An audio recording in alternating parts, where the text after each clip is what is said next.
order. This is the October 14, 2014 meeting of the Town Plan and Zoning Commission of Town of Fairfield.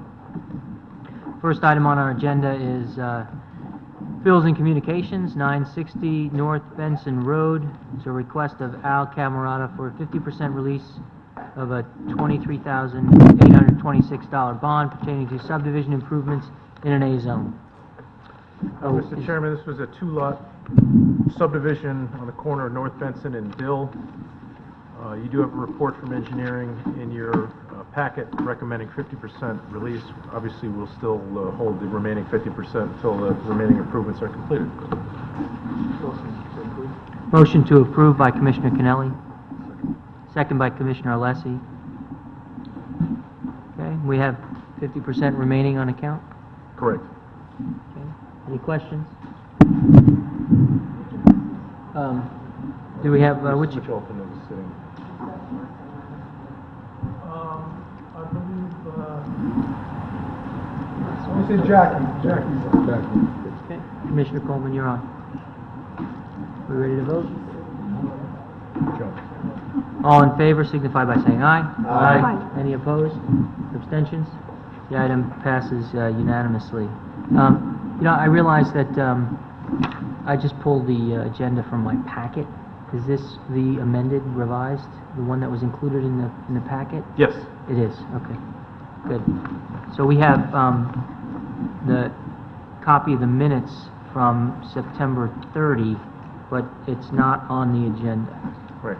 Yes, that was on the... October, yeah. It was on the October 7 agenda. That Right. was just left over from... Okay. And the minutes from October 7? We're not... They'll be on next time. Next time. Okay. Very good. Next item is new applications for recommendation to public hearing. First is 1073 North Benson Road, special exception application of Fairfield University for an addition to the School of Nursing in a AA zone. I don't have anything beyond what's listed here. It's an addition to an existing facility that requires a public hearing. Motion to approve by Commissioner Alessi. Second by Commissioner Jacobson. Well, if we don't have any more information other than it's required, I'm not quite sure what more we can do. Anybody else have any questions? All in favor signify by saying aye. Aye. Any opposed? Abstentions? Moves to public hearing unanimously. Next item is 356 Black Rock Turnpike, special exception application of Bright Beginnings Fairfield LLC to establish a day care facility in an existing building in a design commercial district.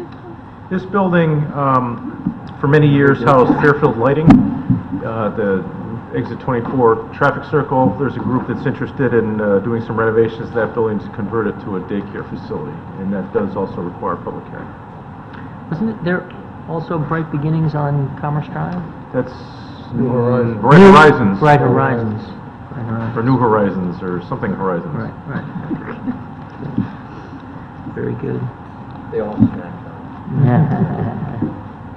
They're all bright. They are all bright. Any questions? Motion? I'll make a motion to move. Motion to move to public hearing by Commissioner Calabrese. Second by Commissioner Coleman. Any other questions? All in favor signify by saying aye. Aye. Any opposed? Abstentions? Moves to public hearing unanimously. Third section is compliances, 1499, 1519 Post Road, application of Regency Centers Corporation to establish a food service use in a portion of an existing building presently used as retail in a center design district. This space is a tenant space that's in the westerly end of the old Fairfield store. I'll always refer to it as that. The old Fairfield store development that formerly housed Borders, now the Fairfield University Bookstore. There's an adjacent tenant space that started out as a shoe store, and then it was a Life is Good store, and then it was a bridal salon in the interim couple of weeks, and there's a tenant that's looking to fit it out as a food service establishment, as outlined in your application. The deal here is there was previously not enough parking for that, but some of you may recall initially when this building was built, the developer added a 60 additional parking spaces that were originally leased to the town for their use. That was a 10-year lease that's expired, so now there are more spaces than that center demands pursuant to our parking regulation. So there's ample spaces. There's a 4-space overage for the proposed use compared to that of the existing retail use, but there's ample parking on site to accommodate that. So it's an interior renovation to create a sandwich and salad place. Okay, thank you. Motion to approve by Commissioner Francis, yes? I'll second it. Second by Commissioner Calabrese. Is Commissioner Francis on? No. No. Sorry. No, I said burritos, wraps, and smoothies. Oh, burritos, wraps, and smoothies. Okay. Very good. Fresh food. We don't know. Okay, motion to approve by Commissioner Coleman, I'll still second it. second by Commissioner Calabrese. There we go. So, I have a question. So, the town doesn't need the 60 spaces anymore? No, it was a 10-year arrangement that they had originally supplied extra spaces in the town, and because it was a big transitional development, the town thought that there ought to be more space built into the project than they originally had, and the developer was willing to do so if the town were to, and the town actually paid a fee for a period of 10 years for them to supply those extra spaces. They drew down on several of those for several other tenants in the building, and the Board of Selectmen over time had agreed to release a handful of spaces from that lease to support some other tenants that have already been established there. For example, there was a fitness tenant in the basement that wasn't originally contemplated, and the town had released a handful of spaces to support that use. But it was a 10-year term on the lease, so that has expired, so those spaces now revert back to the project. Okay. And what about, how then that would fit with the shade tree regulations? I see there's one, it looks like a tree in the corner, but... Well, this was a different, there's a Did that- parking did that structure apply? here that covers, there's surface parking, then above that, there's a parking deck. Oh, this is the space that's right behind... Behind, Right. what was Borders, now the Fairfield I was thinking this was a University different part of the area. Right.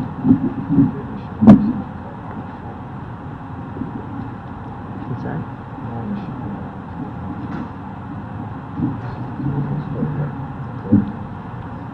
So is parcel 2 on the map? That's the old Fairfield store, right?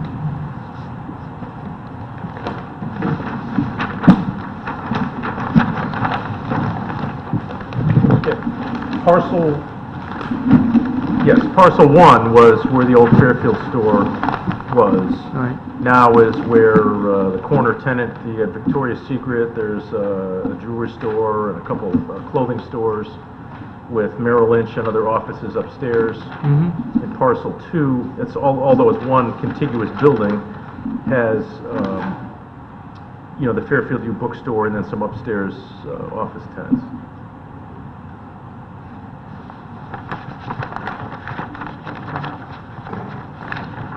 The space we're looking at would be the westerly-most portion of parcel 2.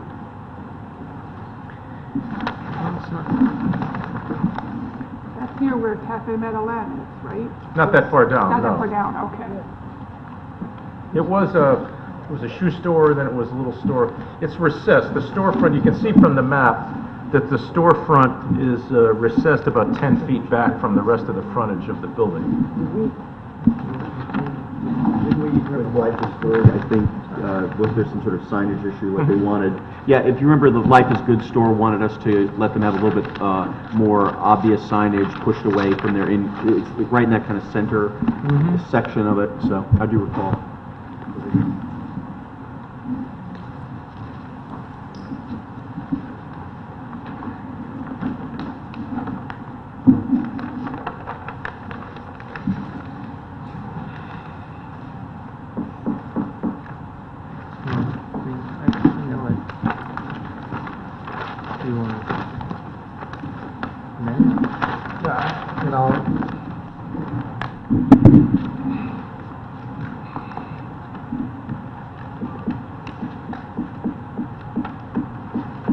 How handicap accessible is this restaurant? Sorry, what? How handicap accessible is it? It looks like the aisleways are only about 3 feet 4 inches wide.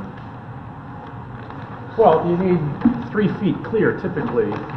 But But they're that- showing 3 feet 4 inches from the tables. I don't know if those are stools, those are removable.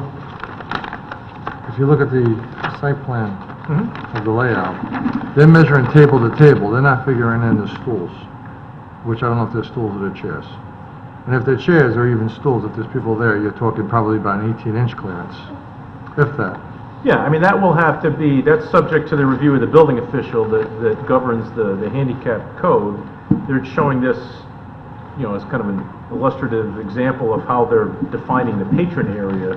How the tables and chairs actually are deployed will be up to the building official and the fire marshal. So if we approve this, it doesn't include the site? the We're layout they approving, have it here? what you're approving or proposed to, or being asked to approve is a patron floor area of 433 feet. Once we establish that patron floor area, their furniture plan is up to them, subject to the approval of the building official and the fire marshal.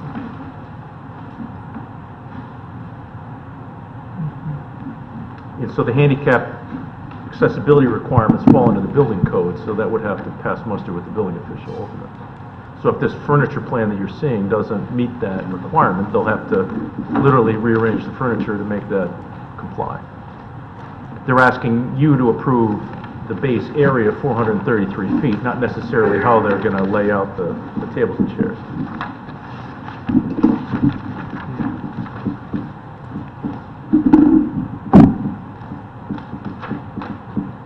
Yeah, I mean, this is just a change of use from retail to restaurant. They have enough parking. It's a permitted use in the center design district. It doesn't matter what kind of restaurant it is. Yeah.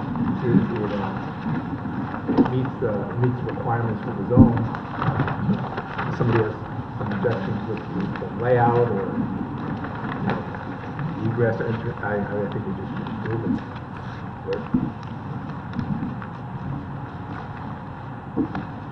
Yeah. I mean, I'm inclined to approve it.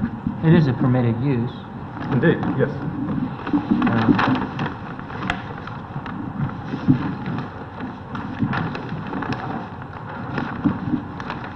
Anyone else?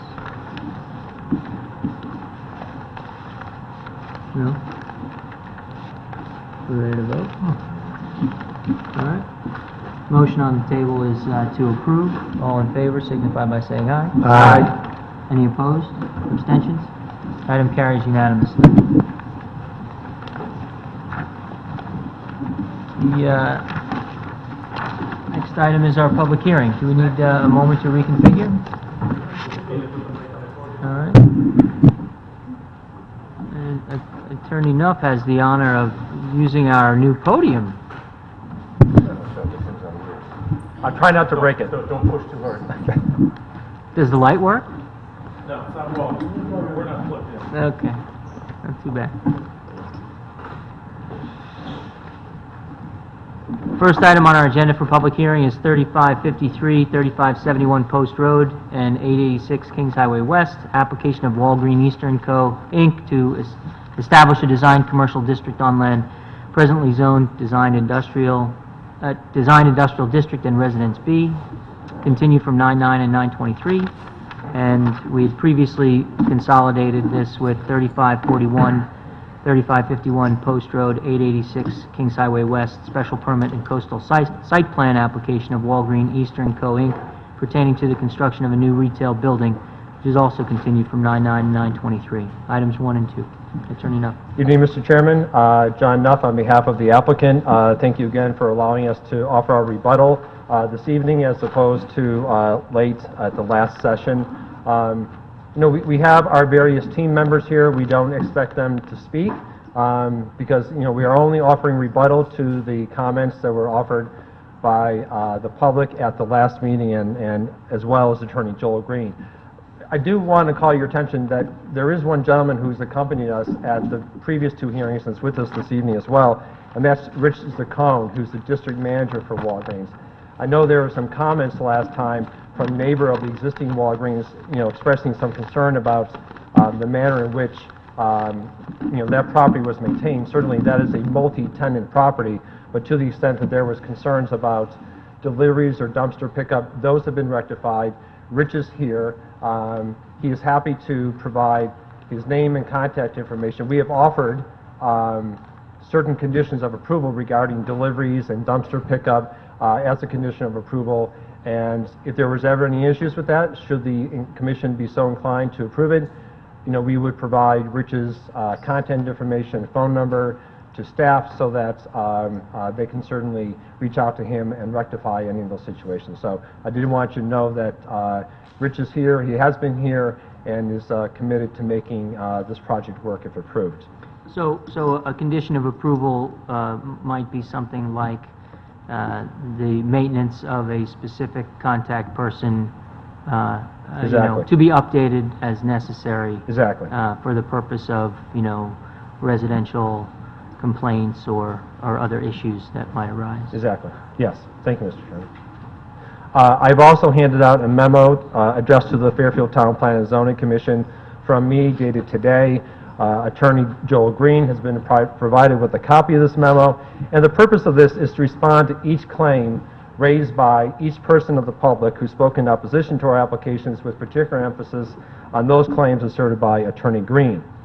As we'll see, each claim can be dismissed as 1, irrelevant as to the applicable standards that govern the application, 2, premised upon a misinterpretation of the regulations, statute, or applicable case law, 3, unsupported by any factual evidence, or 4, a combination of some of the above. Most notably, there's been no specific evidence or testimony that's been offered as to the fundamental question presented to this commission in regard to the requested zone change, whether the zone change is in the best interest of the entirety of the town of Fairfield. It is our position that not only is approval of the requested applications in the best interest of the entire town, but also of the immediate neighborhood as well. Now, the first claim, I think, deserves a bit of attention. There's been a suggestion that should you approve this zone change application, that it somehow sets a precedent for future zone change applications. I want to be very explicit. Nothing could be further from the truth, and there are several reasons why that's the case. 1, when acting on a zone change application, you are acting in a legislative capacity. You have complete authority to approve or deny in acting in a legislative capacity. There is no such thing as precedent on a zone change application, and there's no case law and no statute that would tell you contrary. The second reason why you have unfettered discretion on a zone change application is because all land is unique. That means every zone change application is unique. As you know, the law recognizes each parcel of land as unique. So therefore, every zone change application is unique. So in the same way that your approval of the zone change application for Gerlich and Herb next door, from industrial and residential to design commercial, identical to our application, and in the same way that your denial last week of the Spruce Street and John Street applications have no bearing whatsoever on this application, so too an approval of our application would have no bearing of any kind of any future zone change application. And I think the commission needs to be fully aware of its discretion, not only when acting on this application, but on future zone change applications. So please do not be misled into thinking that if you approve this, somehow you will be required, or this can be used as proof that you have to approve some later zone change application. Simply not true. The next myth I want to disclaim is that once the zone is changed from residential to commercial, it opens the door to uses that could have a greater negative impact than the proposed Walgreens. Again, this is a misinterpretation of the authority of the Planning and Zoning Commission. Let's put aside the fact that Walgreens is a very stable tenant, and should you approve Walgreens, is likely to be there for decades. But I understand the Commission's concern is we're changing the zone. What could happen if after 5 or 10 or even 20 years, Walgreens is no longer there? We've opened the door to all these other potential uses. What you've done is you've opened the door to other uses that are permitted in the design commercial zone, subject to special permit approval. So if you change the zone, and should Walgreens leave after a period of time, whether it's 5 or 50 years, any new application would have to come before you as a special permit, and you still have considerable discretion acting in a administrative capacity, not legislative, but administrative, to approve or deny that application after a public hearing, thereby ensuring the best interests of the town are maintained even after the zone change application. Claim number 3. The requested zone change is an invasion into the residential area. In truth, the requested zone change corrects a historic anomaly, and the requested change from residential to commercial is only approximately 18,000 square feet. Now, I don't think there's been any objection to the rezoning of the industrial zone property to commercial.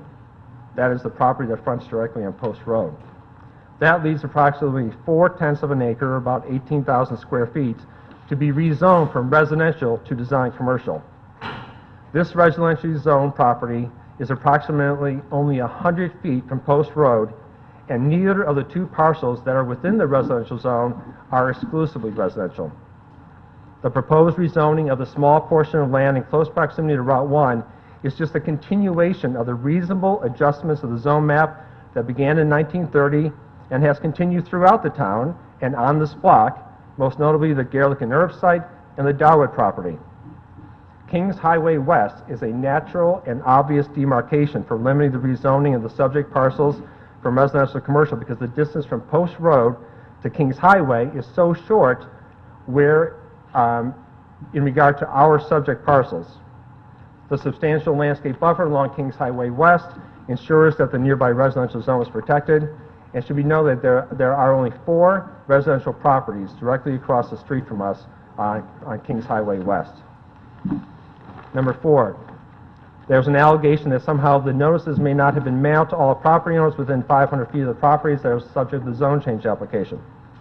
As I note, a simple review of the file would have revealed that on July 28th and July 30th of this year, we provided envelopes to all property owners within 500 feet and a list of all those owners, including everyone who lived in a condominium within those 500 feet. So, and you're happy to confirm with staff, but every condominium owner within 500 feet was notified, and the envelopes were provided as required by the regs, and the list of the owners has also been provided. Claim number 5. The plan of conservation development discourages the extension of commercial zones into residential zones. This specific issue was addressed in our memo submitted to the Commission on September 9th. As noted in the memo, there are 10 provisions in the POCD that support the proposed zone change in its entirety. Further, the term discourage does not equate with prohibit or ban. Rather, the POCD left the issue open so that in ruling on any zone change request, the Commission could balance all relevant factors. Here, the relevant factors in support of the zone change far outweigh the one reference in the POCD to discouraging the conversion of residential to commercial. And here's why. The approval of the zone change will remedy the patchwork quilt configuration of the parcels and zone lines. A rezoning of both the industrial and residential land creates a unified, coherent development sites. 3, the overwhelming guidance in the POCD supports the zone change. And 4, in terms of compliance with the comprehensive plan, the zone change is in the best interest of the entire town of Fairfield. Claim number 6, there are plenty of drugstores nearby. As you know, this is a relocation of the existing Walgreens store, so we're not adding another drugstore. But more importantly, the suggestion that there are enough is preposterous. It has no relevance in the context of the zoning application. So whether there was none, or 100, or 1,000, it just doesn't matter how many other drugstores are nearby. Right. Well, I mean, that does have relevancy as to the special permit application, right? No, need? not a bit. No? Not one bit. The proposed use of the site and taking into account the other uses in the area, the need for the proposed use? You No? can't take into account need. That is the subject of the marketplace. Otherwise, planning and zoning commissions would be picking winners and losers as to You know, if there's a Ford dealer in town who was particularly well-liked, and the Chevy dealer wanted to move in, and said, well, we don't need another car dealership. Ford's already here. People don't need to buy Chevys. Planning and zoning commissions should not and do not get involved in those sorts of things. So our mission is to determine whether the zone should be changed to commercial, and then essentially whether the special permit application complies with our regulations. That is all that you are requested to do, and frankly, it's all that you can do. And so, you know, going back to one of your earlier claims, that, you know, once the zone change is made, and Walgreens perhaps moves on, other uses could be established on the parcel. Other uses that are permitted under your regulations, subject to special permit approval, yes. Excuse me one second.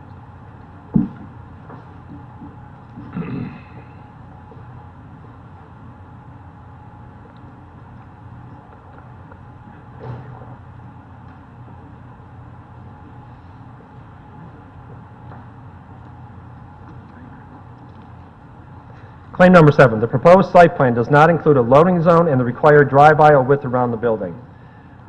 We have included as Exhibit 1 a revision to sheets C100 and C530, which just clarified the plans that you had last time. There was some cross-hatching on the last plans that sort of showed where a different sort of pavement would be included, concrete instead of asphalt. So what we've done is simply cleaned up those plans and to demonstrate to you that there is a loading zone and the required 12-foot drive aisle width around the property. Mr. Chairman, I recognize this is rebuttal, but I just have a point of inquiry. Yeah. Just a point of inquiry. Also, just announce for the record, My name is Joel Green. Once again, I represent the SAVE Historic Southport Neighborhood Association. I understand this is rebuttal. I understand that the public comment section of this public hearing was closed at the last session on this application, but I note that the applicant, provided me with a document that it is submitted to the commission this evening. I note that the document is dated today. I note that there are now new plans or revised plans attached, which were completed a week ago on October 7th. I haven't had more than 15 minutes to look at them, but I note that the landscaping has been revised, the driveway location has been revised, and what the applicant refers to as slight revisions are actually significant issues that I raised on behalf of my clients, and I would submit that based upon the rules of fundamental fairness that guide the workings of this commission, that new drawings should not be permitted after public comment, and the ability of the public to review and understand the proposed revisions is no longer available in the procedural context in which we find ourselves this evening. So I would just want to note for the record that there are new materials, and we object to them being considered, been submitted and considered. Thank you. The building hasn't changed, the loading zone hasn't changed, just the manner in which they've been depicted have changed, so. Claim number 8. The proposed site plan does not comply with the regulations, setback, and buffer requirements. As you'll recall, almost literally at the 11th hour at the last hearing, we received a sort of a flurry of papers and plans that seemed to describe the manner in which we did not comply with the buffering requirements. So there wasn't a lot of analysis. There was a lot of papers flying around in terms of what this issue is. So what I want to do is take you very specifically through that regulation and also describe to you the manner in which this commission has interpreted that regulation before and put it into practice.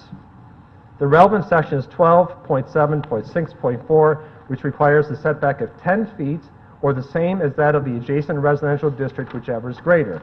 Section 12.6.4 provides that, quote, the area required for a minimum setback from any residence district shall be provided with a buffer consisting of fences, walls, or embankments in combination with other landscaping in such a manner as to screen the use from view to a height of 5 feet at such boundary line, or shall be provided with evergreen shrubs or trees. So, under the clear language of the regulation, you are required to either create something that blocks views up to a height of 5 feet, or plant evergreens and shrubs in that entire setback area. So we'll use Attorney Green's suggestion that Kings Highway will become the delineation of the new zone. Typically, you would extend the new zone to the midway point of the street. But we will, for the purposes of this analysis, we'll limit it to just our property. So, as I said, 1264 explicitly provides an applicant with a choice between screening to a height of 5 feet or providing the entirety of the required setback with landscaping. The regulations do not require both, as suggested by Attorney Green. The site plans clearly specify a 6-foot fence along the western and southern property lines in compliance with the regulations. Second, the manner of compliance with 12.6.4 is entirely consistent with the Commission's own interpretation of that provision. The Garlic and Herbs zone change map, which is included at Exhibit 2, depicts a change from industrial and residential to design commercial, identical to the subject application. The approved site plan for Garlic and Herbs, which is also included as Exhibit 2, calls for only a fence to be located on the south and eastern property line in compliance with 1264 and not 20 feet of landscaping. So I would encourage you to turn to the second page of tab 2 and look at the site plan that was approved by Garlic and Herbs, and you don't see 20 feet of landscaping. What you see is the fence that runs along the southern and eastern property lines. And if you look at the page before, those southern and eastern property lines abut a residential zone. So this is the manner of compliance with 1264 that the Commission approved last year as part of Garlic and Herb. In addition, this is consistent with the Commission's long-standing interpretation of this regulation, because on the zone change application on Spruce Street, next door to the one that you denied last week, this one was approved on November 15th, 2004. This is behind tab 3. There's a zone change map and there's a site plan. And the site plan shows a fence located along the property line between the newly zoned design commercial property and the residential zone.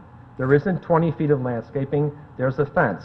There's some additional landscaping outside of that fence, but not the 20 feet as Attorney Green has suggested is required. So our site plan complies with 1264, and it complies in a manner that is consistent with the Commission's own interpretations of that provision. Claim number 9, the proposed development will diminish residential... Before you Sure. get there, Commissioner Coleman? Excuse me, Attorney Huff.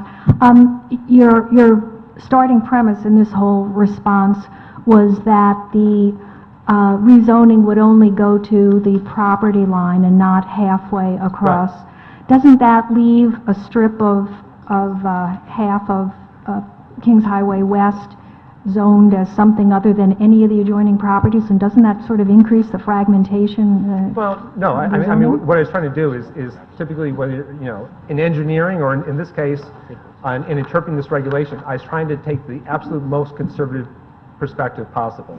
Yes, I think that if you were to approve the zone change, and when the new zone map was published, you would see that the zone line extended to the midpoint of Kings Highway West. But I didn't want to take that liberty, and so I wanted to take as conservative of a position as I possibly could and demonstrate that we still comply. But is it a conservative position if by including the zoning to go out to the midpoint of Kings Highway West, you're then abutting a Res A zone, which brings with it completely different setback requirements?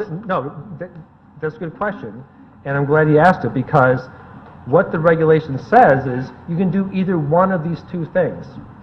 Well, you can either take that required buffer area and landscape it in its entirety, or you can create a fence or some other screening up to a height of 5 feet.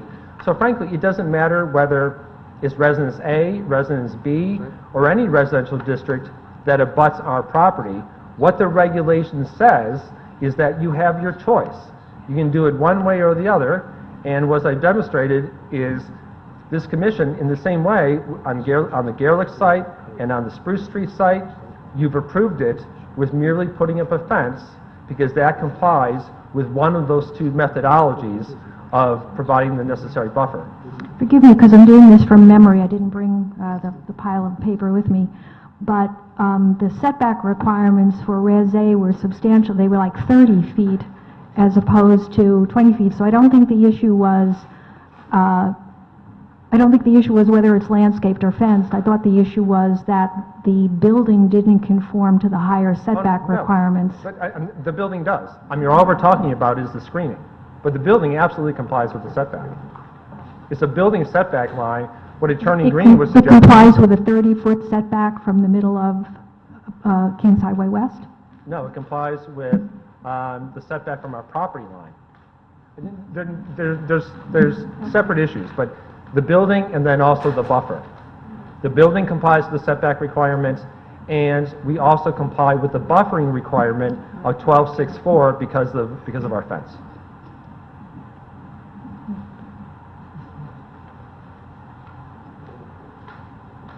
Number 9, the proposed development will diminish residential property values. The Commission has been provided with uncontroverted empirical evidence that the nearby residential properties will not suffer any loss in value. That analysis included a nearby residential property directly across the street from the Dawood property, which includes an access drive off of Kings Highway West, which our site does not. I would also note that the Dawood property does not provide the type of buffer proposed in the subject application. And no evidence of any kind has been submitted to refute the conclusion that there will be no impact on residential property values. Further, as a practical matter, all 5 nearby residential properties are located in close proximity to Post Road and have views towards significant commercial activity. The proposed site plan creates a substantial buffer to limit views, not only activity on our site, but activity on Post Road as well. Last, if the Commission approves the zone change, there is no neighbor who will directly abut, and that means share a property line, a commercial zone or property who does not already do so. Number 10, the project would generate too much traffic. Well, can I stop you there for Sure. a moment? Thanks. So on your, to your last point about no residential property now abutting a commercial where it didn't before. Yep. On this map, your lot 210, while it does have as part of it the industrial zone, does not presently abut a commercial zone, I totally sure. unless I'm Right. right? Yes. So, I think your statement just now was that no residential lot which didn't buffer a commercial before will now. Yes, and here's why. So- Do you mind if I just point out the map? No, sure, you can take this and you can explain it to everyone, but use the microphone if you would. I want to understand your last statement. Okay. I'm sorry if it was a little obtuse. Parcel 211 is zoned residential. It currently abuts a commercial development, Garlic and Herbs, to its north. If you were to rezone parcel 210 from residential to design commercial, this parcel 211, yes, it will abut a commercial zone on its east, but it already abuts Oh, I see your a point. commercial property on its north. And there's no other property, and when I say abut, I want to be clear, I'm not talking about those across the streets. No. I'm talking about direct abutters. Right, I understand your point now, thank you.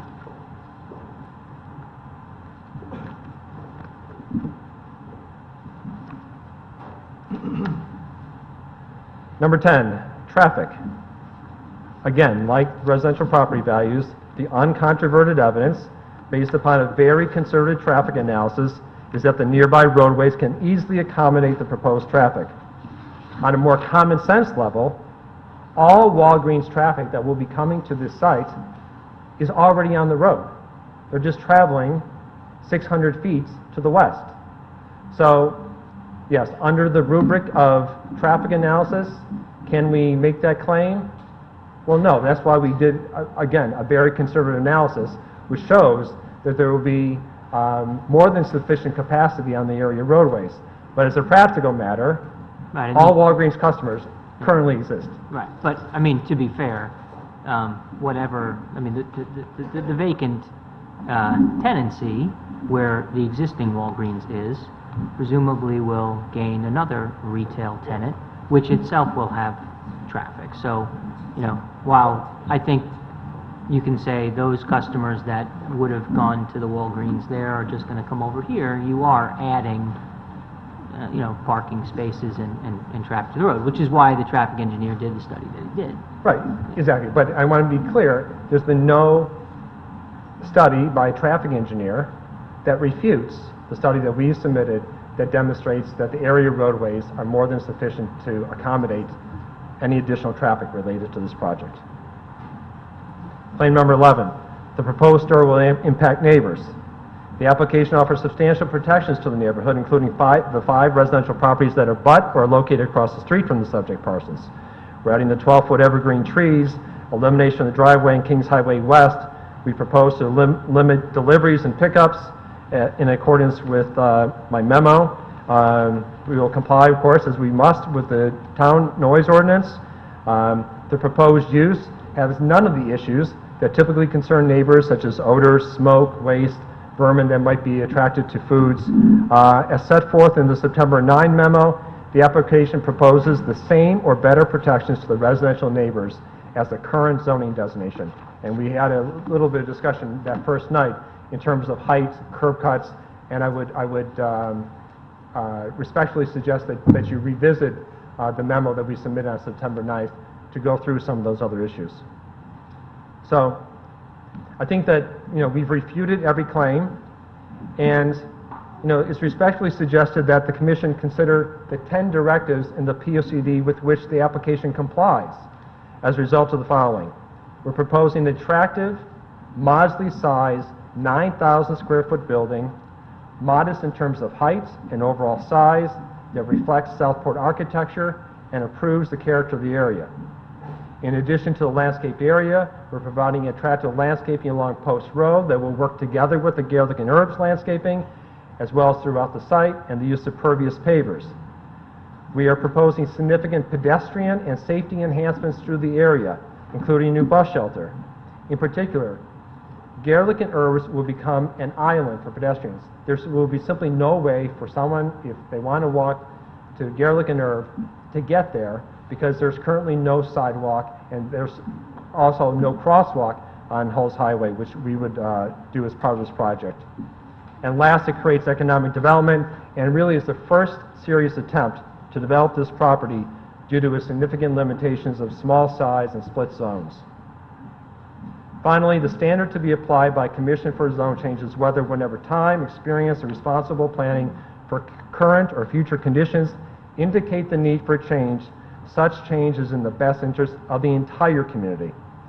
Because the application ensures that there will be no negative impacts to neighbors, because it is less intrusive as compared to what is otherwise permitted, and because the entire Fairfield community will benefit from an attractive, coherently designed, and tax-generating site, the overwhelming evidence supports the conclusion that the rezoning and consolidation of all the properties into one uniform whole and approval of special permit applications is in the best interest of the entire town of Fairfield.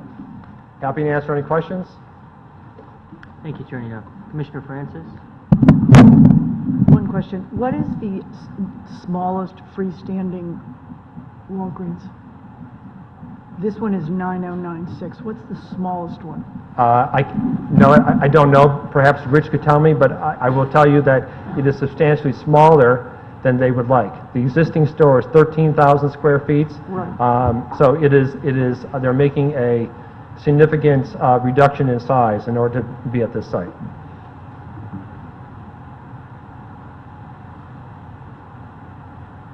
Yes, you testified that. But what is the smallest one? I'll see if he knows.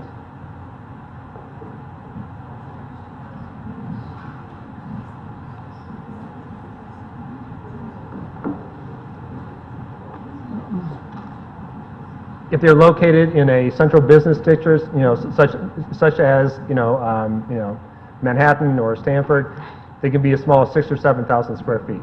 I'm not aware of one that's small. Frankly, I'm not sure if that's really relevant in terms of this.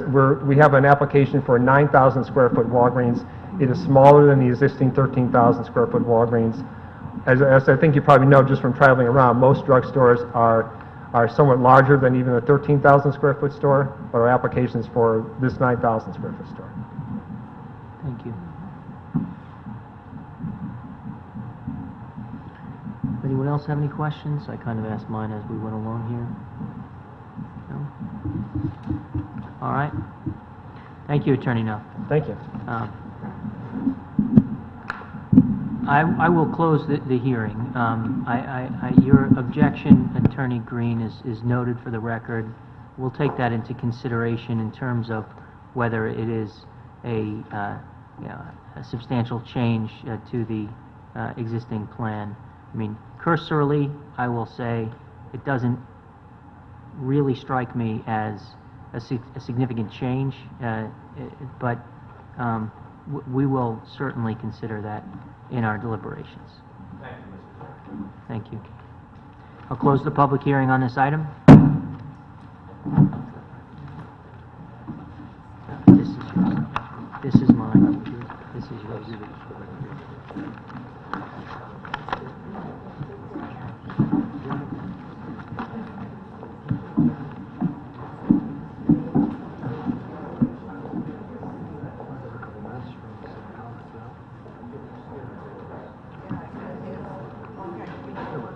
Well, I understand that many of you are here for that item, so we'll stand in recess for 2 minutes while you all collect yourselves, and we'll get ready for the next hearing. Call the meeting back to order. Next item on our agenda is 785 Umpqua Road, special exception application of the Town of Fairfield for additions and alterations to Fairfield Ludlow High School in a Residence A zone. Good evening, Mr. Chair. Before you begin? Sorry. Mr. Chairman, I'm going to recuse myself from this because I live on one of the blocks directly impacted by the proposal. Thank you, Commissioner Coleman. Commissioner Coleman's recused. Good evening, Mr. Chairman, members of the commission. For the record, my name is John Fallon. I'm an attorney here in Fairfield. I'm pleased to be representing the town of Fairfield and its Board of Education. With me tonight from the school system is Sal. Attorney Fallon, just one moment, if you wouldn't mind. Excuse me. Hey, Sal. Ladies and gentlemen. Whoa.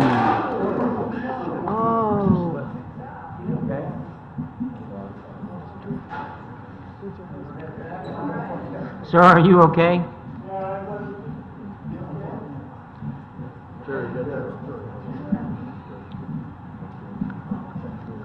Sorry for the interruption. Everybody okay? Everybody okay? Yeah. That was good. That was good. All right. Okay, well, I'm glad, seriously, I'm glad everybody is okay. And again, for the record, my name is John Fallon. I'm an attorney here in Fairfield. I'm representing the town of Fairfield and its Board of Education. With me from the board today is Mr. Sal Morabito, who is our Manager of Construction, Facilities, and Safety. Also with me tonight is our headmaster at Fairfield Ludlow High School, Mr. Greg Hatzis, who's seated right in the back, and Mr. Joe Costa from Perkins and Eastman, who will be making a short presentation with some of his colleagues. And of course, we're all here to answer any questions you might have. The background here, as I state in my statement of use, and we've been living through this for 20 years, and it's a good thing for the town of Fairfield. We are a popular, dynamic town, and people love to live here, buy their homes here, raise their children here. And the reason they want to do that, at least partially, is because we have an outstanding school system. And one of the reasons we have an outstanding school system is because this town, its Board of Education, and very much this commission has always been proactive in making sure that we maintain the very best of facilities to accommodate the needs of our student population, which often is growing. Now, in that regard, the Board of Education approved in February of 2013 educational specifications. And that was part of a long-range strategic plan noted as Fairfield Public Schools Facility Plans, 2011 to 2015. And as that document said, what they were studying was to produce a blueprint to make sure that we met the facilities needs of the school district for those years in question. The additions and alterations proposed for Fairfield Ludlow High School this evening are a major cornerstone of the recommendations of that plan. Meeting the curriculum and expanding enrollment at the high school, which is anticipated to peak in the year 2016 and 2017, is very important. Right now, at Fairfield Ludlow, we are 10.8% over our design capacity. And by 2016-17, we're projected to be 22.7% over the current capacity if we don't address it. And what that leaves us with needing to address, as I'll discuss in a minute, is space shortages involving science classrooms, laboratories, cafeteria space, and general use classrooms. Now, these young men and women are coming. They are in the school system. This isn't like when you're counting heads for first grade, which is sometimes more demographically inclined. These kids are here right now. So we need to address this. There are two components. We'll try to keep this focused for you. I know you have a lot on your plate, and it's a pretty straightforward application. Number one, we have an addition to the existing Webster building that will, in fact, expand the academic area of the building for 4 general use classrooms and 2 science labs prep rooms. The total Webster, as I'll call it, addition is 8,900 square feet. And then, as Joe will explain to you, we also have an addition to the cafeteria of 3,500 square feet. This is important because it'll allow us to expand the service lines, continue to get the kids through at an appropriate pace so they'll all be able to dine without disruption of the day. And as Joe will elaborate on, there's some other amenity improvements to the cafeteria that will benefit all concerned. So the total addition, which Joe will review with you in a minute, is 12,400 square feet. Not large by comparison to some things that we've seen over the course of the years, but extremely important in making sure that we continue to have the flexibility of our facilities so we can meet the scheduling and curriculum needs of our student population as it's going to grow over the next few years.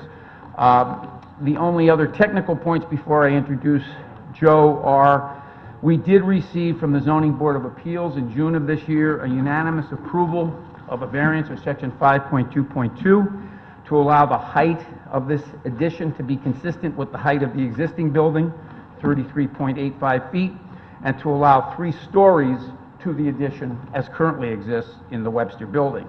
This technical variance was required because in 2007 there was an amendment to section 5.2.2 that in the Residence A zone, in particular, reduced the height of all structures to 32 feet and 2.5 stories. And that did not exempt special exception uses, so we had to seek the variance to make sure the building was consistent with what's there now.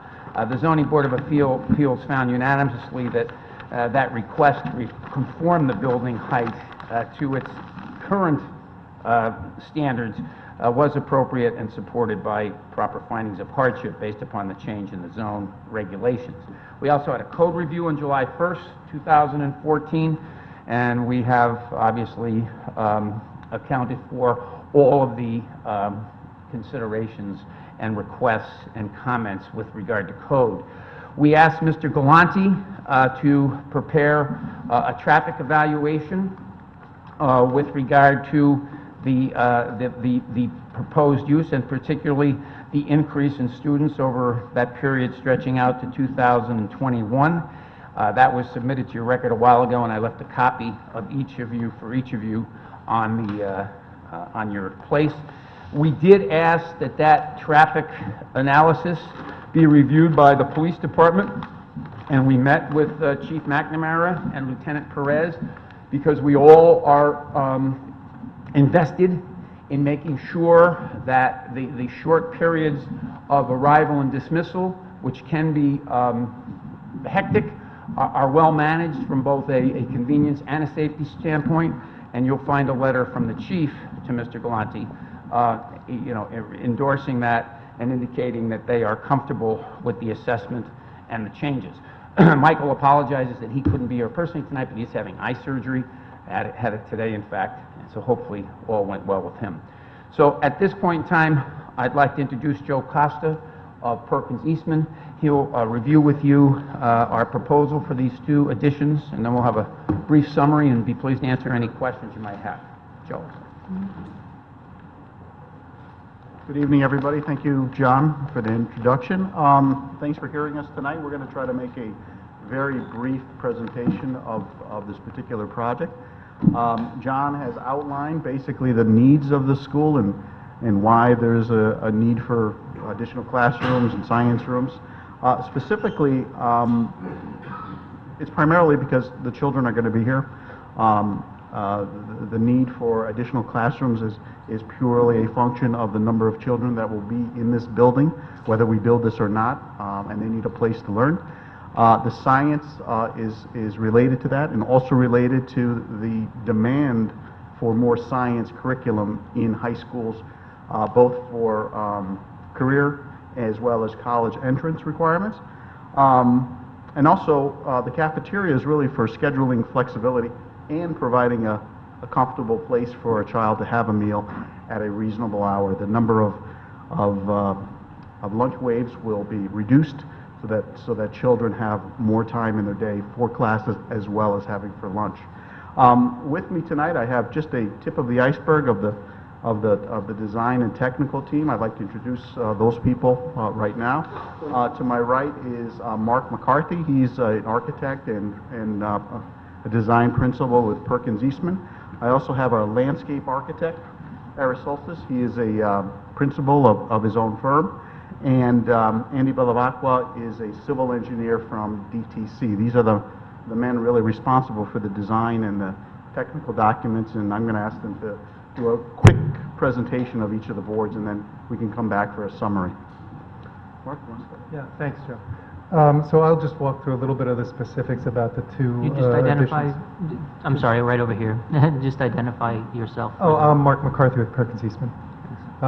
So what we have, and you can see on this board, is, as Joe said, there's a small classroom addition, which is 4 classrooms and 2 science labs.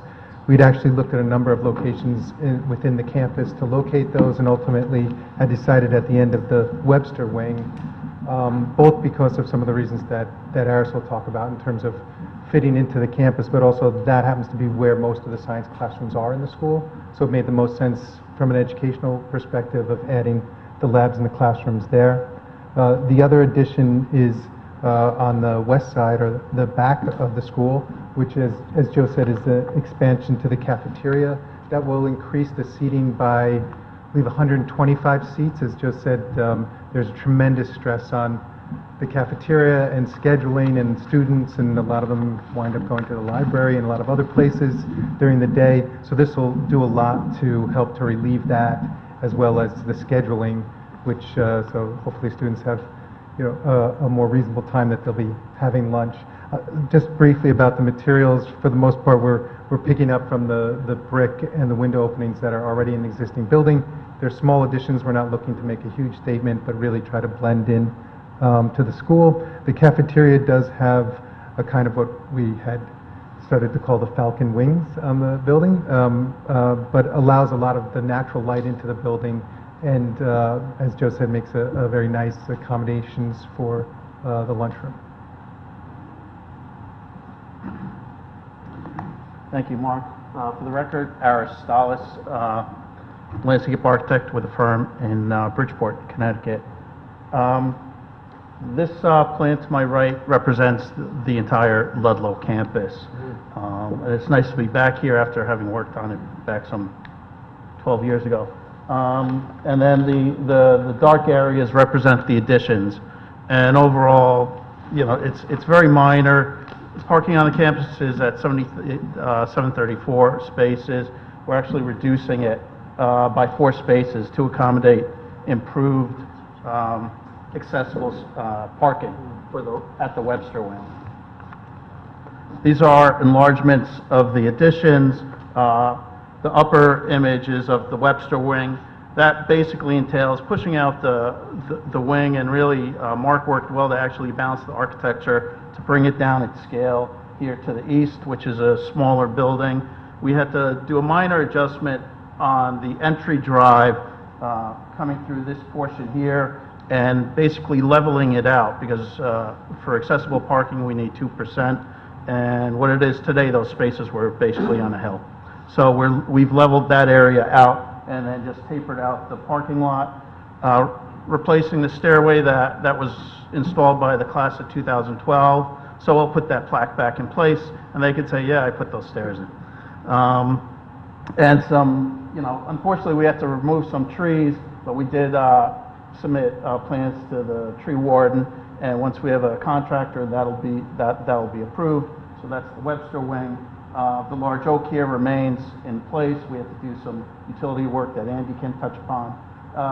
The cafeteria, we're not touching the parking lot at all, except maybe the edge of the pavement to accommodate some of the work. The entrance to the cafeteria here will almost creates a small little plaza space, and we're keeping, plants kind of minimal just to keep things visible. Plus, we have a nice infiltration basin, so we're trying to take advantage of some opportunities to bring in stormwater and infiltrate that, and who knows, maybe it's a class opportunity as well with some native plantings and simple plantings, but elegant.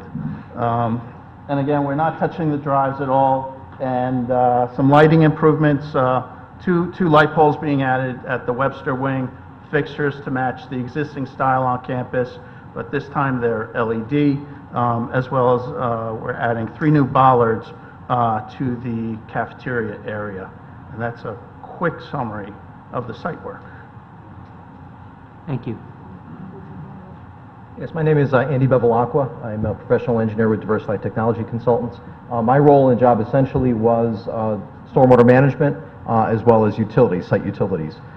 There is several locations. There's an electrical run that runs right through the addition, and we're going to reroute that around the outside of the addition. There's also an existing water line that comes in conflict with the cafeteria addition, and we're going to bump that out as well. So pretty simple things.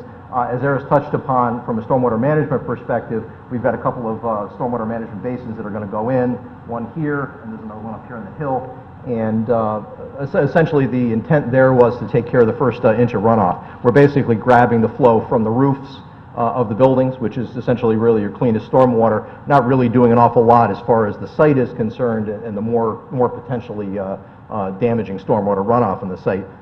So that's really being unchanged, but we are taking the roof drainage and dropping it into these stormwater management basins. And they're just very small basins. To look at them, you're not going to really be able to tell they're even there, but what they'll do is they'll provide a means to discharge that roof drainage and give it an opportunity to soak into the ground. There is overflows available to dump any extra discharge back into the stormwater system. And we have a very large, as I'm sure you know from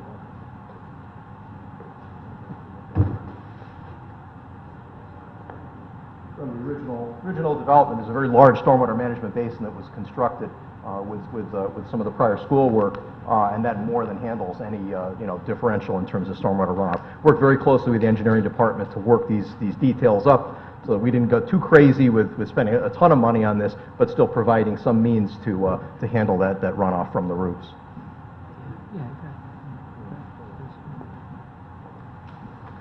The last topic we want to touch upon is the phasing and a schedule of our project.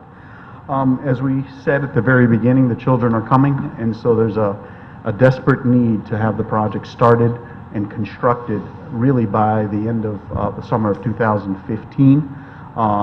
Ideally, that would make it ready for that incoming class with the cafeteria shortly thereafter. It's our intent really to go to bid as soon as we get permission from the state, which is pending any week now, bid the project and then start construction really at the Christmas break of this year. And then, as I said, into the summer of next year for completion. Any kind of abatement work obviously will be done when the children are not in the school, as, per state law. But Gilbane Building Company has the phasing in mind. They've been working very closely with the administration to make sure that the building remains safe, where the laydown areas are in accordance with the building official and the fire marshal, things like that. So we're really ready to start construction as soon as we get permission to do so. Commissioner Barretts? Could you just take us through like what that phasing plan is, like what some of the areas, this is like, what are you gonna start doing? 'Cause Yeah. you're saying you do it this Christmas, well, there's still people in school till June, so what's gonna happen then? What'll happen over the summer? How do you get to 2015 and then the cafeteria? I assume you can't do all of them in school, right? No, I mean, the key to this phasing plan is because these are additions, that the existing construction and the existing walls will remain in place as long as possible, to the last possible minute. And then once the children are out of school, then the walls will be opened up and that expansion and the renovation completed. That's really the key of this particular project. And because the footprints are relatively small, Gilbane is really going to have two crews working simultaneously, protecting the building from the children and vice versa. And they're very, very sensitive to that. They've done a lot of school projects throughout the state. But in essence, it's a matter of keeping the building sealed up until the very last moment when you can open it up and complete the construction. Thank you. Okay, John? So, in conclusion... Mr. Fallon, I have a few questions. Yes, sir. In Okay. conclusion. So I don't want you to conclude yet. Before you get to the conclusion, let me add a couple to... Okay. The door that's being depicted at the cafeteria, what is the policy now at the school as far as doors being locked during the day and students coming in and out? And what's the policy on this door? I'll have Mr. Morabito, as I said, our manager of construction facilities and safety, address that, and of course our headmaster is here as well. Okay. Policy is that our schools are locked during the day. There are doors that are unlocked for student arrival for a specified period in the morning. It's at that school, there's 3 locations for that to occur, and it's a short period of time, and then they're closed right after first period starts. I mean, can anybody just come off the street and walk into the cafeteria through that door? during No, the that day? would not be one of the places where they're Okay. allowed to come in. Okay, thank you. And also, as far as the balcony goes on a proposed plan here, I mean, is that somewhat of a safety issue, especially with high school kids? It looks, on the plan there, Yeah. it's depicted a couple of kids, up on the balcony near the rail there. That has actually been eliminated from the project. That is now just a standard roof. At one point, we had a green roof out there, but that's no longer part of the So there's project. no access for the kids to that? No. Whatsoever? That's all. Okay. Yep. And I might have a question for the lovely young lady of the Board of Education in the back. Hi, I don't know if you were coming up to talk tonight. I want to go over through the population, and you probably know better. Might as well give your name. Yeah. Jessica Gerber, Board of Education. Are you 10% over now? Yes, how many- right now, we just got our October 1st numbers, and it's 1543, and the capacity is 1,400. Okay, so, and I'm sorry, 1531. It's Wait, 1443 at Ward, 1531 at Ludlow. 1530, okay, so you're at 1531 now. Yes, So you got 153 over capacity, right? 31. 131 over capacity now? yes. And we're anticipating 20% in, Mr. 21.7. I think it says you said 22.7. So it's 270 kids? I think the highest was supposed to go about 16 something, 17, I think was the highest we were getting up to. But the numbers are changing, and we're actually getting some new enrollment numbers, but it's going to be up higher than what it is now for the foreseeable future. I think 2021 was the last number So I my had. question is, do you think you're building enough classrooms now? I mean, truth be told, I'm sure we'd love to have more, but for what we need, this will, I mean, we obviously discussed it very seriously before we move forward, and this will be able to address the educational needs. It will be able to help in the cafeteria space. So we didn't want to build it bigger and then, eventually when the enrollment goes down, have it be too big. So this will work for the educational specifications that the board approved last year. Based on the numbers that you have figured coming in? Yes. Go ahead. Greg Hatzis, headmaster Fairfield Ludlow High School. The reality is that we're overcrowded now, even just with that number that you see there. The biggest crisis for us right now, in fact, is in science. We currently, this is the first year that we've actually had to place a science class in a non-science lab classroom. Now, it so happens that the topic of that particular elective, which is astronomy, does not require a lot of lab usage the same way a traditional biology, chemistry, or physics class would use. So we dodged a little bit of a bullet there, but the reality is that the last time I stood before this board, I was the principal of Fairfield Woods Middle School, and that building committee was asking for a variance for the building of that project. And, all town boards said supported that project because the bubble of students that was coming through. And now the reality is that bubble is now coming up to high school. Our freshman class is the first class that were the results of the redistricting that occurred at the Board of Education when they redistricted which elementary schools feed into which middle schools, as part of that renovation process at Fairfield Woods Middle School, and now the freshman class, represents that new feeder pattern. So the kids are already on our doorstep.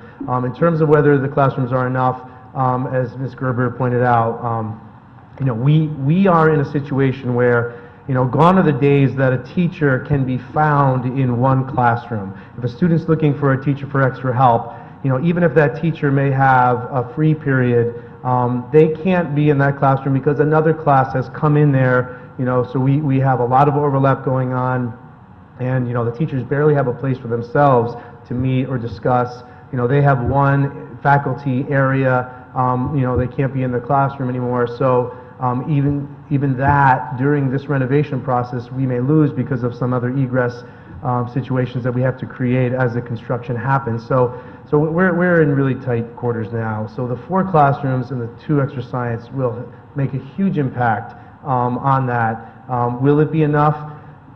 We may be in a couple of year pattern where we're still almost like we are now, but if the population were to level off, it would provide a little bit of a release valve. So I think during the peak years, it's going to be still a little bit of a struggle, but the hopes is that as the population levels out, that we'll be okay. Commissioner Barretts? Yeah, quick question for Ms. Gerber. I don't have any issue with the fact that you're, over capacity now. And you said the number was 1531. Is that this September, like actual? October 1st enrollment. We just got the numbers last week. That's who's there now, That is who not- is in the building right now. The most up-to-date ones just got them. And then when we looked at, I think it was Riverfield, there were some numbers, projected enrollment thrown out, but then we were referred to the website, and I saw that it was revised as of May 1st of this year. There was a May 1st, 2014 projection. Is that what we're using for this project, or is it still the older? I am not 100% sure on that. I can find out, but, again, we are already significantly over capacity, and the classes, and we know where the students are in the middle school coming up with that big bubble, so I'm not sure if it's exactly to the last number, but it is probably pretty close, I would say. Yeah, I'm not disputing it, it's just that actually projected some schools less than what previous projections were. Right. Still growing, but, just. Yeah. That was more recent data than what was previously. Right, yeah, no, I mean, I think that we're probably close, if not the exact number that we initially started with. Okay, So. thank you. Anyone else? Yep. Commissioner Kennelly. I know we're adding 12,400 square feet. I'm not sure how much roof area. I assume that these additions are being put on areas that are already probably impermeable surface areas, so that isn't affecting runoff. I mean, this isn't affecting, you mentioned how we have significant detention systems and all this, but I'm just asking, is there any real change by adding these additions is there any real change in terms of the impact of runoff due to any addition of impermeable surface area? I don't think so, but I'm just It's very slight. Yeah, it's very slight. It's not significant. That small increase is the reason why we focused on putting those stormwater management basins in. Okay. Exactly. Just to provide some level of storage, some level of infiltration, and some level of treatment for that stormwater. The point being is we're not looking at something where you're changing, a 1 year, 5 year event. There's nothing like that where there's a significant change. It's No, that small. not I didn't by any think so. I means. just. And like I said before, we work very closely with the engineering department and went through our approach to how we're going to handle the stormwater on the site and their understanding of the existing stormwater management facilities on the property. And you know, we work very close together, and I feel we come up with a good solution that balances the money versus the protection, you know. Okay, thanks. Yep. And I think your record certainly has the code enforcement notes, and I think there's probably somewhere a memo from Ms. Pooley, because she was very helpful and collaborative from the start on this, on the site engineering issues. If there's no other questions, just by way of a quick summary, you know, the building committee here has worked tirelessly for a number of months, years, to come up with a solution that provides what we've discussed tonight, some very much needed instructional areas, and allows an opportunity to create a more comfortable and efficient environment for our students in the cafeteria. I always close a lot when I do these hearings, and I've been honored to be able to do them for so many years. I always remember one of my earliest political mentors, the legendary John Sullivan. And John Sullivan said and he was saying this in like 1960s and 70s, the most important thing a town can keep its eye on is the responsibility it has to its education system, because he said there's no tomorrow. There's kids who are going through that system who will not go through it again. And if they're taking classes, not that we are here, but I've been in other school systems where the kids are literally going to class as sophomores or juniors in a hallway, those kids don't get those days back. And this town, its Board of Education, and its Planning and Zoning Commission has always made that a real priority. And as I said at my beginning, and I say at the end, I think that's why we're the very special town we are, with the reputation that we have for our school system. So we appreciate your attention, and we hope you'll see favorably on this application. Thank you. Thank you, Attorney Fallon. I'll now turn it over to public comment. Is there any member of the public who wishes to be heard on this item? Anyone? Going once, twice? Okay. All right, I will close the public hearing on this item. No rebuttal?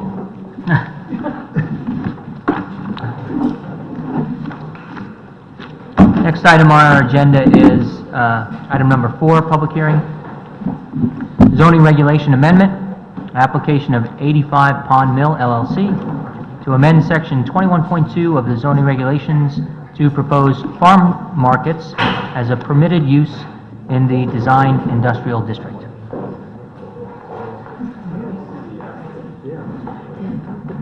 Would this be Michelle?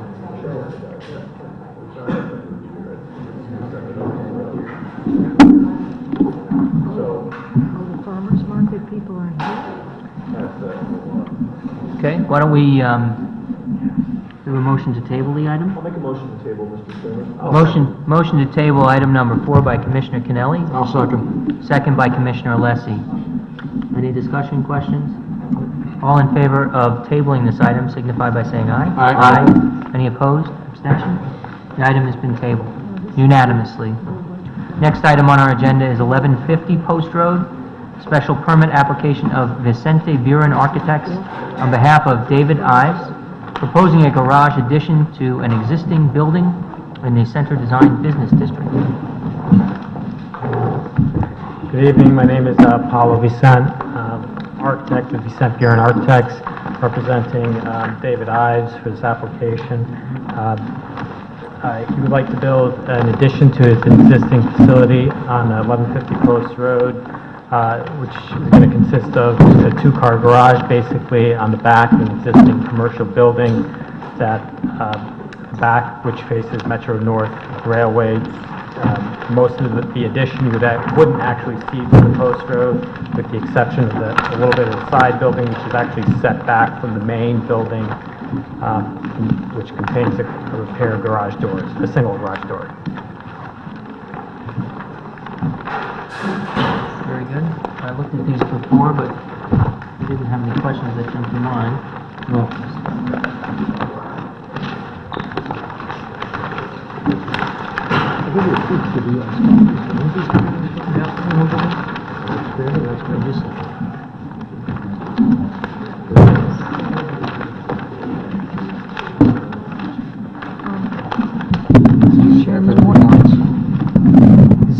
Does anyone have any questions? You want to just walk us through the?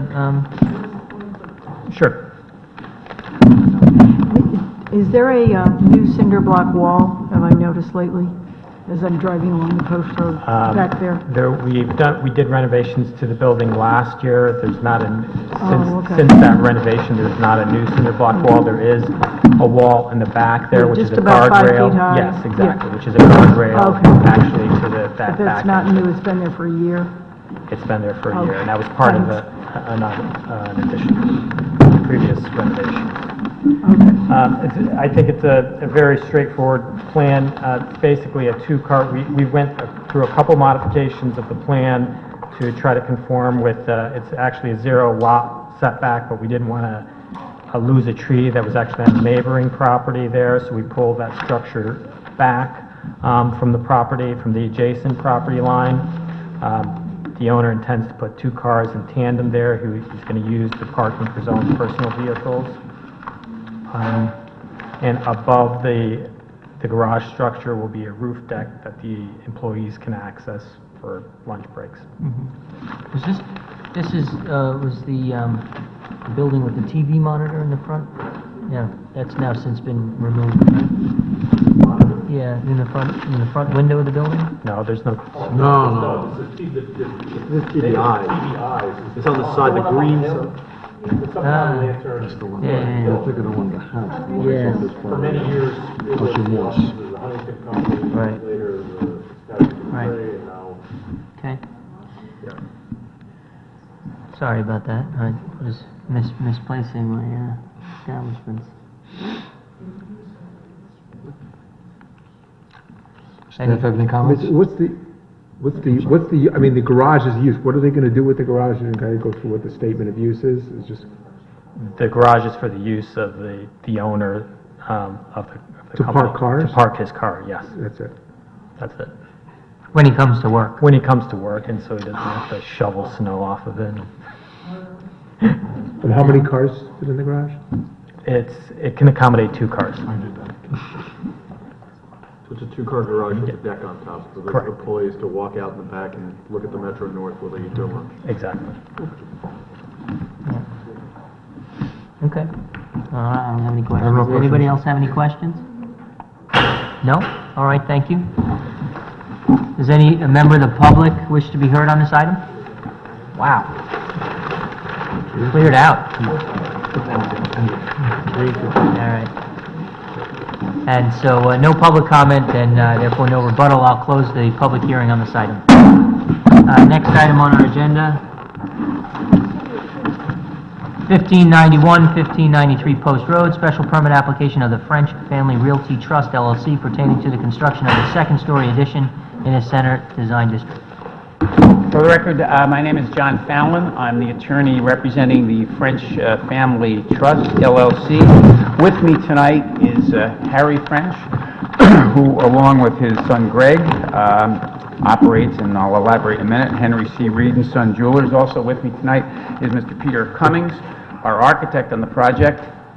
This is my kind of a public hearing room. I always get goosebumps. Come on. That's like gladiator stuff. I'm getting too old for the gladiator stuff. So yeah, the property is, at 1591 and 1593 Post Road, and it's well known, I'm sure, as the home for many decades of Henry C. Reed and Son Jewelers, which has been run by Harry and his family for many years, and is really, I think, a landmark, obviously, in our downtown center district. What we propose, as designed by Peter, is a very attractive, I think, second-story addition that's going to provide an additional 1,634 square feet of additional retail space to be used on the upper level by Henry C. Reed and Sons. This addition is something the family has long wanted to do. They can utilize the space for some, the special needs and opportunities to expand their inventory for the benefit of customers. Another very interesting thing about this application, which Peter's here to answer any questions, can elaborate on, is that the new addition is also going to provide location for solar PV panels on the roof that's going to provide a source of very environmentally friendly electrical service to the building and the jewelry store. I think personally, if you know, as I know you do, the second floor, as designed by Peter here, just really will blend very well in as we can show you have, with the existing buildings on either side. We've had a good collaborative support from our two abutters. We did have to go to the Zoning Board of Appeals. They're very excited about it. They think it kind of finishes off the streetscape very nicely. With regard to the Zoning Board of Appeals, we did, in June of this year, get a variance unanimously from them of Section 12.7.6.2 to reduce the minimum side property line setback from one side property line to accommodate the second floor addition. Interestingly enough, and as the board took note of, the fact of the matter is that we're actually reducing that nonconformity. The current setback of the existing building is 1 foot, and the second story is going to be accomplished with a setback of 1.2 feet. So the board found that, all things taken into consideration, that was an appropriate request. As I said, Peter Cummings is our architect. He's extremely talented, in my opinion, and creative, and he's designed, I think, a very attractive, harmonious addition that fits in not only with the character of this building, but with the surrounding area, and represents, I think, a very nice aesthetic upgrade and enhancement to the property, and the long-term commitment of the French family to the downtown district. We hope you will agree. The French family have been operating this jewelry store, as I said, for many decades here in town, and with this addition, we're only going to be able to better serve the town and our loyal customers, and as I said, a very, I think, attractive complement to the downtown. And other than the setback, we comply in all respects with all other aspects of the zoning regulations, What about including the- parking. Yeah, what is the parking calculation? The parking calculation is set forth, I didn't bring the site plan up here, but, let me just get it. Because we're not adding any spaces in the back, are we? No. I didn't think so. Actually, the parking in your packet is staying the same as what is there now. Yeah. Well, at least it looks that way to me. Right, I'm just looking for... What page is that? Really? Does this one have the parking calculation on it, or the site plan?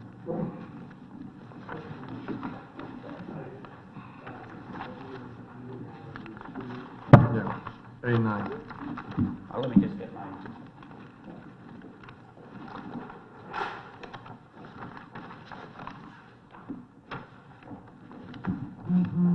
You can review it with staff, and it does comply with the requirements based upon the fact that, in the center district, the first 1,500 square feet is one space.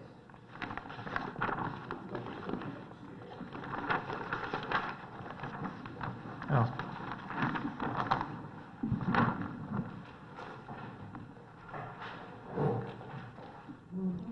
Yeah.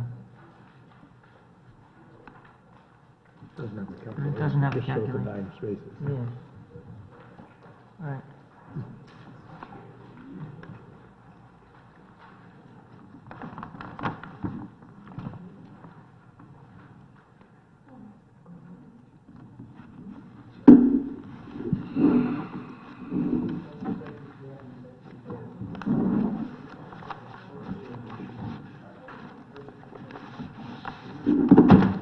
So 1,600 square feet, how much do they need more?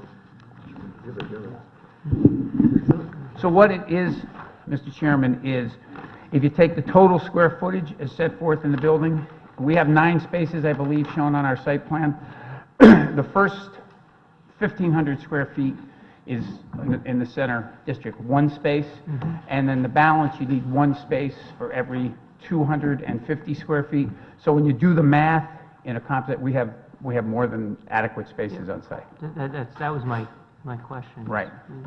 So it's 250 for, what's the total proposed floor area?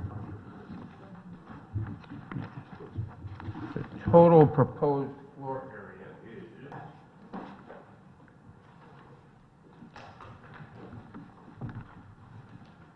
It's got to be about 3,300. Yeah.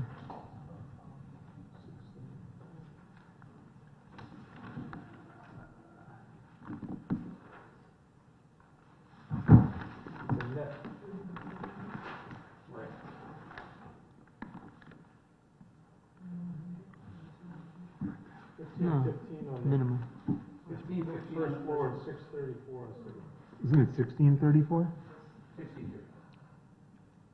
Right, 1634 on the second floor? 3149 minus 1500, 1649 divided by 250. 6.5 plus 1 is 7.5, and you have 9. So you're 1.5 over. Right, okay. Very good. I just didn't see the calculation anywhere. It's one of the requirements is that we Right. establish in the record. It's assumed in the survey, but it's not set forth as it normally is. Yeah. So I appreciate you clarifying that, but as I said, we are in compliance with all the regulations except for that setback where we're actually reducing the current nonconformity. Mr. Chair, is there an elevator? The question is there an elevator? No, No. there is not. How does that comply with the handicapped accessibility? It's It not does. required? It's not for building this size. It has to be a minimum floor, square area. Correct. Yeah, square footage. And of course, as to any handicapped patrons, we'll certainly accommodate their need on the first floor. So, it's not like they won't have opportunity for the same service. So if I recall correctly, there's no entry in the back from the parking lot, is that right? Peter? My name is Peter Cummings, 51 Robson Place, PCI. There is, for the second floor access, it is located in the back of the building. So patrons can come in, park in the lot, and then they can walk into the store area from the back of the building? No, for the first floor, they have to walk around to the front of the building or come in off the main post road if they're parking out there. For the second floor access, you would walk down to the back corner of the building and enter and go up the stairs. So interior, I thought I saw this in the plans. Interior, let's say I'm on the post road. I enter the front door of the building. Now I'm in the store. I want to go up to the second floor showroom. I can walk up a staircase into the second floor. No, there's no means of egress from the main floor. Is the second floor going to be retail for Henry C. Reed? Is it one establishment or are they two? It's going to be for Henry C. Reed, correct, Harry? Yes. Yeah, right, so, okay. And so if I want to go to the second floor, I have to go outside the building, go around the building to the back, and enter a staircase to go up to the second floor? Correct. Because we'll have different types of items like, things like china and things like that that will be segregated on the second floor.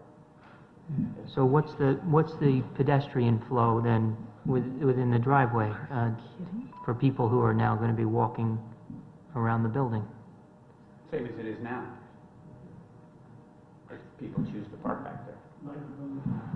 The same as it is now, if people choose to park, as it has been for many years.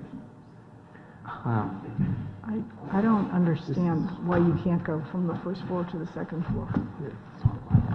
Interior to the building, as opposed to creating two separate... Especially if it's the same store. With the same retail product, why wouldn't a person want to go upstairs? This original concept of the store was for Henry C. Reed to expand into some other things, as well as give him option to rent it out as another space. Okay.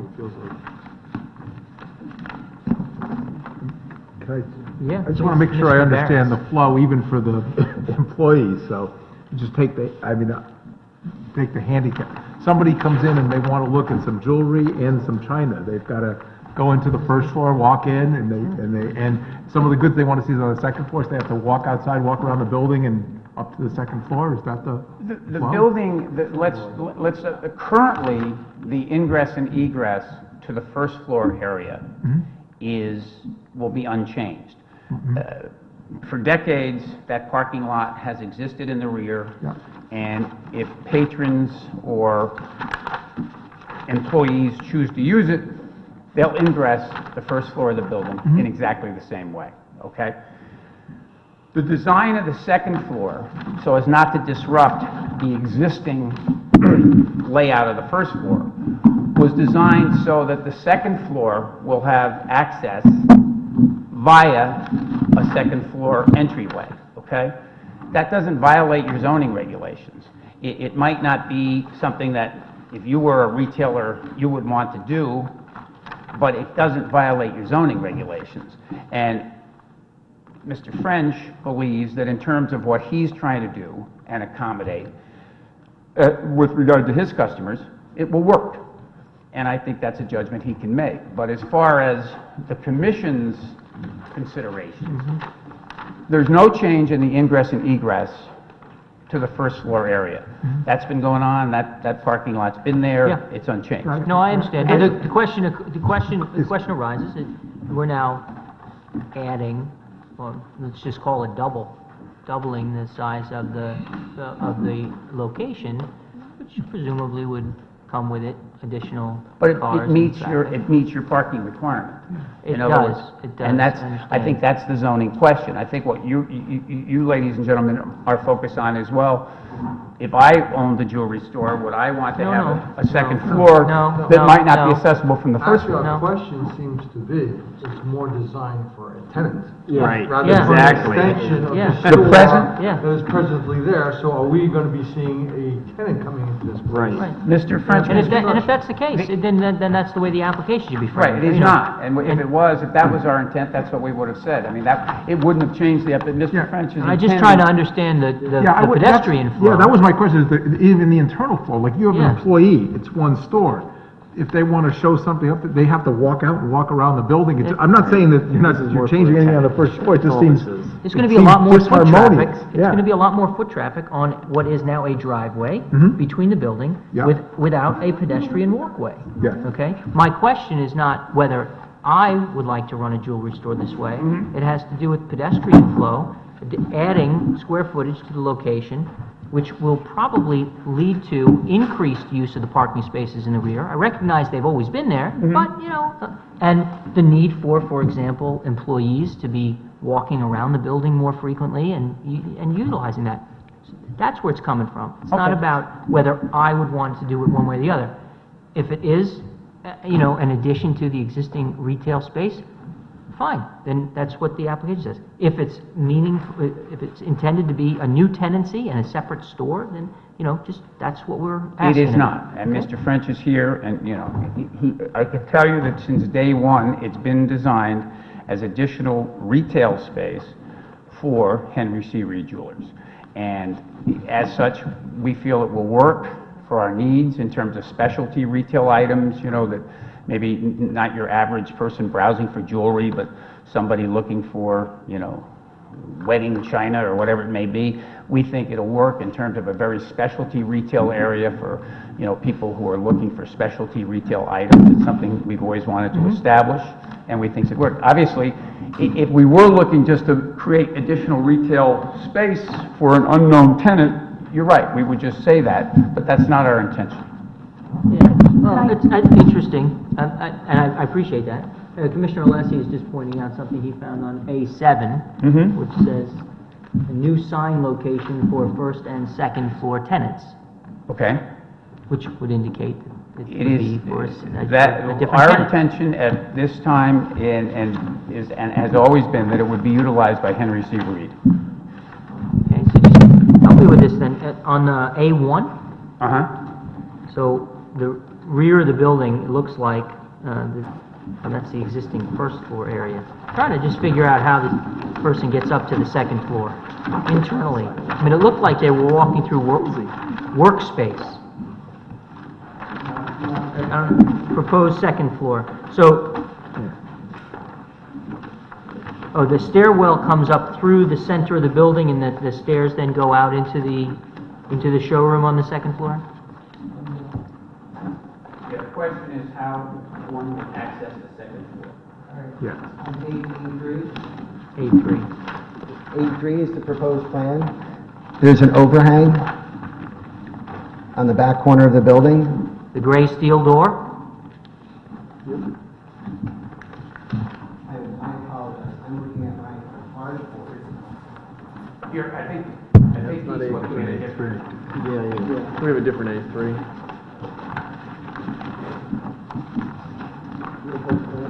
I think it's A1 in our book. I think it's A1. I think it's A1 in our book, is that correct? Existing, yeah. Existing, first floor. It's A1 in our book. That's existing. On the back corner, you have, we're basically cutting away part of the building to create an overhang for if it's raining to get your umbrella out, so on and so forth. A place for somebody could comfortably get out of the weather. That's also a door. One of the things that we did have to address, which Harry just reminded me of, is security. And- Security, yeah, that's one of the things I'm talking about. Go ahead. Well, part of the security is with the items and things that he would like to do on the second floor. There's a lot of security at the building now, as far as video cameras, bulletproof glass. I don't know if... I've been in there many, many Yeah. times, and So, I love the store. as far as the items Fantastic. for the second floor, once again, they're specialty items. Harry can escort the person right up there. They can... You can't escort them right up there. He's got to walk out the building, outside the building, and then go back in. You can walk from the front of the store into their back work area, which is being freed up for space. Some of that work area will go upstairs for some of the employees, making jewelry and other things. But they will be able to go out, but the main goal was just to keep it a separate entrance, keep it isolated. How safe is it for the employees to take jewelry from the workroom upstairs out around the building and back into the front door? But that's not what's gonna happen. I mean, I think you really... You just said that the workroom will be upstairs for jewelry. Yeah, but that doesn't mean we're gonna be... That doesn't mean we're gonna be running things in and downstairs. Look, the bottom line is, Can the employees get from the second floor to the first floor without going outside the building? they would use... The door that's there now, The exterior door? the back exterior door would be what, So if I'm an employee and I am on the first floor, can I get up to the second floor without leaving the building? no, you would step out on the stoop. And to go through either door, you'd actually also go through a combination lock. Okay. But And I think he has the right... I get it. So I'm looking at A4 in our book, which is different Yes, from the that's plans why I that have it are in right front of there. me, okay? Which has the proposed first floor area, right? That's the entrance on the back of the building, on the lower left-hand corner. Yes, You walk in, you go through a vestibule, and there's a staircase that goes up, right? correct. That's the staircase that you would take to get to the second floor? Yes, And then on A5, the next one, that same staircase continues up, and then you make a right turn, and you enter the retail space on the second floor? correct. Okay, so somebody going into that space doesn't need to go into any, like, work area or anything like that to get, into the retail space, right? I can't lay out what the Henry C. Reed's going to put in here as far as their, In terms of the second floor? the- Okay, because Yeah, the reason I'm going down this line is because you were just talking about moving some of the workspace from downstairs that's what I'm, up to the second floor. but that's where I'm, And I don't see any workspace here. I see all proposed retail space. Maybe I'm misreading this. No, that is the proposal. Okay, so was it I don't mean to be critical, but was it a misstatement to suggest that they were going to move workspace from the first floor to the second floor? there would be probably somebody up there with the jewelry. I think it's a matter of describing the terms workspace and retail. I think the workspace would be considered retail, for example, for purposes of your example. It's not like Well, it's part of retail. You've been in Henry C. Reed before, right? You know that the space is all retail with glass cases and a beautiful presentation. Upstairs, we propose retail as well. Right, and in that retail space that it currently exists, there are no workbenches, they don't work on jewelry there. I mean, you gotta go behind the counter and go in the back to the workrooms where there are actual workbenches, where they work on the jewelry, they change my watch battery. Second floor is going to be retail. Okay, so no workspace is going to migrate from the first floor to the second floor. Correct.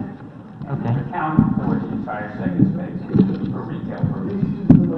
Yeah, I mean, This application had a It code... doesn't make sense to me. Well, it may not make sense to you as a business matter, but as a zoning matter, it makes sense because it complies with the regulations. And we did have a code enforcement review on this on February 24th of this year, and this entire application was vetted by not only the building department, but the police department, the fire department, all the normal participants in the code. Look, I think Mr. French has been a very successful businessman in this community for many years. Did the police know that the employees were going to carry items out from the second floor outside to the first? I don't know if they're going to do that.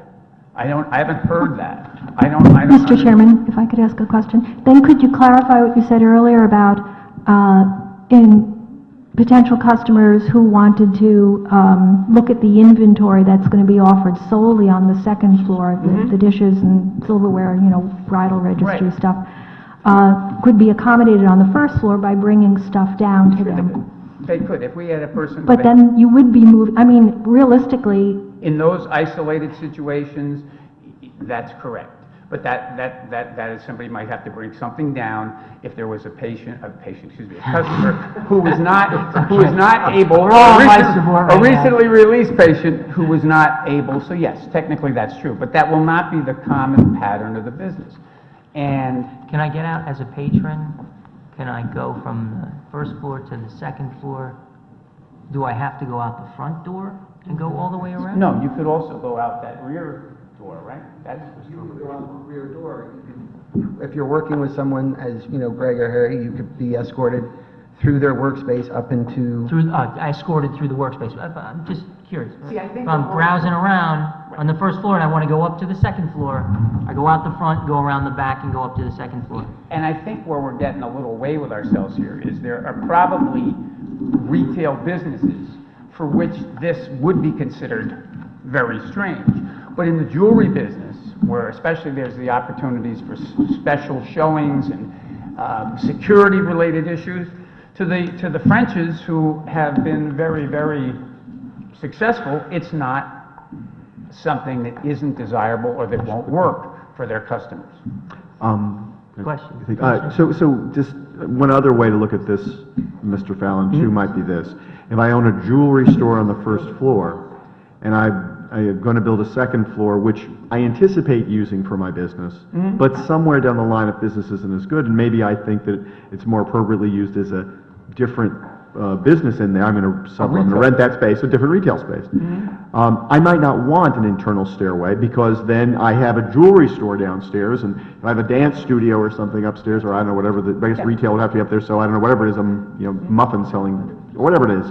I might not want to be able to have a very easy access. Yeah. I might want to have people have to come out of the building and then go through if they were coming through these doors with combination locks on them and things like that. Right, exactly. That's Okay, good. But these are all business considerations that may or may not make sense to you or I as businessmen. I have respect for Mr. French's business acumen and knowledge of his business. But from the standpoint of a zoning situation, there's no requirement that there be an internal. None at all. When I and first it- started asking the questions, It's though, I got conflicting information. It didn't make sense. I mean, I didn't get straight... unintentionally, but it's a retail area. It's our intention to utilize it in the manner we've described for specialty retail items that will be under the supervision of Greg and Harry and their other employees. And, in the long term, I suppose, if it turns out that that's not functional, then it could be independent retail space for some other tenant still compliant with your regulations. But that is not, nor hasn't been our intention.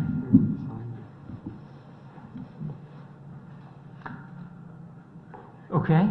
And at the end of the day, too, again, if you look at it really, I think, is going to, there's been a substantial and very, I think, attractive renovation to the building next door, where Quattro Pazzi is, and they finished off that second floor. And I think when this is built, and forget the benefit of the solar panels, which you won't see, it will create a nice, beautiful rounding of the streetscape. And at the end of the day, it's compliant with the regs, and the Frenches believe it will fit the needs of their business and their customers. Commissioner Barron. Yeah, sorry. I think a little of our frustration, again, I think we understand it now, is that it took so long to get the answer to our fundamental question, regardless of why we want to know, whether it was zoning or business perspective, which I agree, they can operate the way they see fit. It's just, like, do people have to walk outside to walk up the stairs? And it took Simple question. 20 minutes to get that answer. They do. And I was a little frustrated. But they don't have to walk out from the front, around the, they can walk through the back and right up. If they are escorted, then they can, Exactly. they can go upstairs. And now I understand that. If I'm browsing, and Greg's not helping me today, then I'm gonna have to walk outside. And you may need Greg or somebody to help you anyway, because that building, that second floor may not be not generally available for browsing. Ah. Because of security concerns. That may be Maybe where by all the... appointment only. That may be where the wedding china and the wedding silverware and everything is, and so you may have to come in and you might have to say to Greg or Harry, or make an appointment, you don't have to make an appointment, but say, I want to, and then they would take you upstairs. It's going to be, it's not that different if you've ever done some, having had 3 daughters. No, I Bridal shopping in some of these places in New York City, like Michael Fina and whatnot, they have a lot of secured areas that you just can't go browse. And you'll have to go see somebody. If she comes to tea, and you go in, you sit down, you look at her. Usually you don't have to go outside and walk around the building, though. A little unusual. But you won't have to walk around the building. We did clarify that, although it took a while. You'll be able to go right to the back. I think the Frenches know how to accommodate their customers. They've proved that for many decades, and I think this will work for them. I did have a question. Commissioner Is there any other additional signage planned with this? No, not at this time. No. No. There's no application here for any additional signage. And who owns the alley? Does the store own the alley? Well, if you look at the site plan that was submitted by Mr. Janes, there is the property line is shown on there, and there's an easement that benefits us with regard to that. But as I said, we have been partnered on this with both of our adjacent property owners since the beginning, and we've been through a ZBA process that they were supportive of, so they're very much aware of what we're doing and supportive. Sorry for the confusion, and thanks for the patience. Does anyone else have any more questions? Go ahead. No? All right. Does any member of the public wish to be heard on this application? Echo. I'll close the public hearing on this side. And I'll